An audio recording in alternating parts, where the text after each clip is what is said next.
du Togo en tant que médiateur de l'Union africaine, de la Suisse, de la République démocratique du Congo, ainsi que par l'Alliance Fleuve Congo, mouvement du 23 mars, à l'issue des réunions tenues du 13 au 17 avril à Montreux, en Suisse, sur la mise en œuvre d'un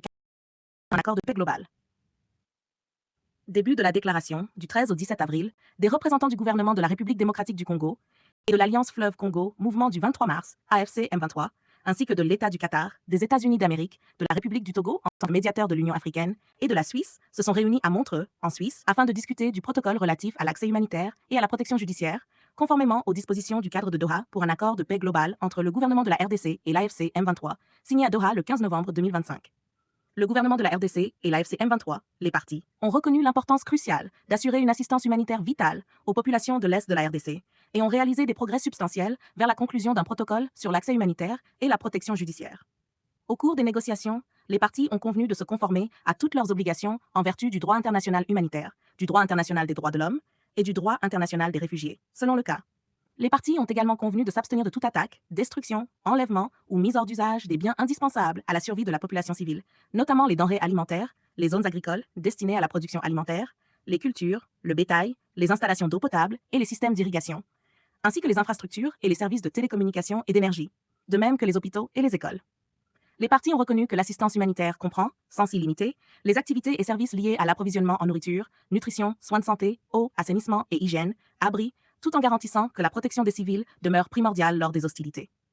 Cela inclut des activités de protection visant à prévenir et répondre aux violences, à l'exploitation et aux abus contre les civils, notamment les femmes et les enfants, ainsi qu'à promouvoir le respect du droit international humanitaire et des droits de l'homme. Les parties ont convenu de respecter et de protéger les acteurs humanitaires, y compris les intervenants locaux et les bénéficiaires, ainsi que les biens utilisés pour les opérations de secours humanitaire, et de leur permettre d'opérer en toute sécurité.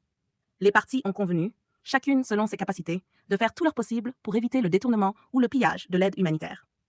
Elles se sont également engagées à ne pas influencer indûment le choix des prestataires et des bénéficiaires. Les parties ont convenu de s'abstenir de toute action susceptible de compromettre la distribution impartiale de l'aide humanitaire dans les zones affectées par le conflit.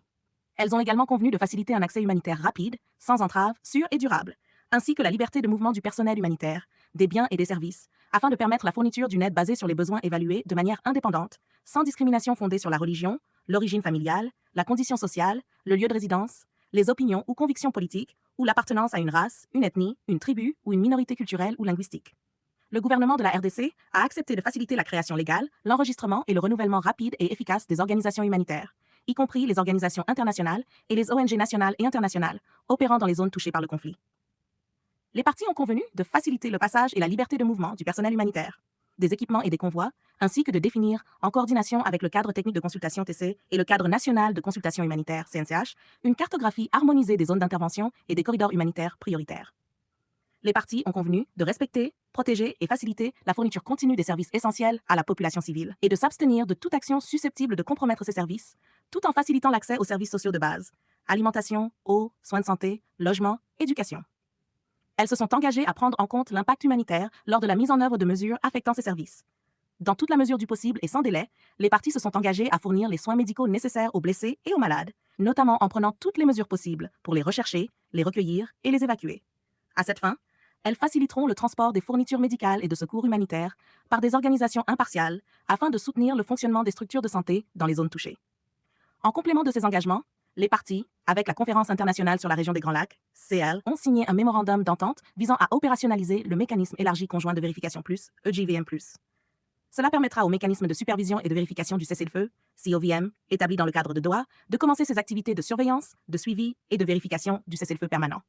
Les parties et la CIRGL ont exprimé leur volonté de lancer les premières missions de vérification dans un délai d'1 semaine avec l'appui de la MONUSCO. Les parties ont également convenu, avec effet immédiat, de procéder à la libération des détenus conformément au mécanisme signé le 14 septembre 2025, afin de renforcer la confiance. La liste des détenus sera fournie par le CICR selon les procédures établies. Cette mesure doit être appliquée sans obstruction ni retard. Les parties ont convenu de poursuivre les discussions sur la réouverture de l'aéroport de Goma et des institutions financières concernées, afin de faciliter la réponse humanitaire. Elles se sont engagées à maintenir des consultations régulières au plus haut niveau sur les questions liées à l'accès humanitaire, notamment via le CNCH et le CTC, dans le cadre du processus de Doha.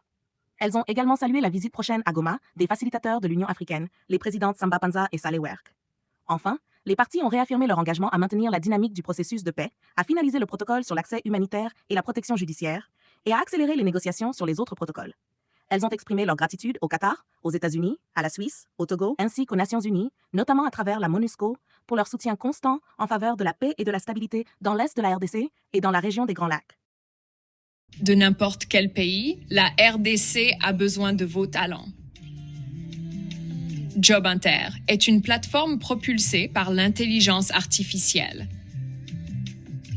Nous connectons les professionnels qualifiés à des véritables opportunités d'emploi.